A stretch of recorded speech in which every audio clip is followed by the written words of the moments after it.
அன்பான உறவுகளே, இன்றைக்கி நாங்கள் சங்கரன் கோயில் போய்ட்டு வந்தோம். அதை உங்கள்கிட்ட ஷேர் பண்ணுறேன். நீங்களே தவிர பார்த்து வந்திருக்கீங்க, கமெண்டில் சொல்லுங்கள். சங்கரன் கோயில் நுழைவாயில் தான் உள்ளே போனோடனே பெருமாளும் சிவனும் சேர்ந்த மாதிரி ஒரு சிலை இருக்குது. அதை ஃபஸ்ட்டு சாமி கும்பிட்டுட்டு அதுலேருந்து வெளியில் வந்த உடனே ஒரு புத்துக்கோவில் இருக்குது. நாகத்துக்கான ஒரு புத்துக்கோவில். அதில் வந்துட்டு ஸ்கின்னுக்கெலாம் நல்லா சொல்லிட்டு அதில் புத்து பண்ணதெல்லாம் நம்மளுக்கு பிரசாதமாக தராங்க. அது பக்கத்தில் 7 சர்ப்ப கன்னிகள் இருக்காங்க. அது பக்கத்தில் ஒரு 63 நாயன்மார்கள சிலைகள்லாம் இருக்குது.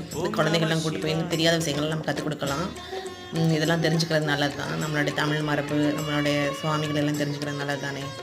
புலித்தேவருக்கான சீவ சமாதி அடைஞ்ச இடமும் இதுதான் சொன்னாங்க. அதை வந்து உட்டிலே வச்சு எல்லாமே பண்ணி பராமரிக்கிறாங்க. அப்புறம் கோமதி அம்மன் சிலை இருந்துச்சு. அவங்க ஆடி மாதத்தில் தான் தங்க பாவடையில் வெளியில் ஊர்வலம் வருவாங்கன்னு சொன்னாங்க. அப்புறம் கொடிமரம், இயற்கை ஓவியம் இதெல்லாம் இருந்துச்சு.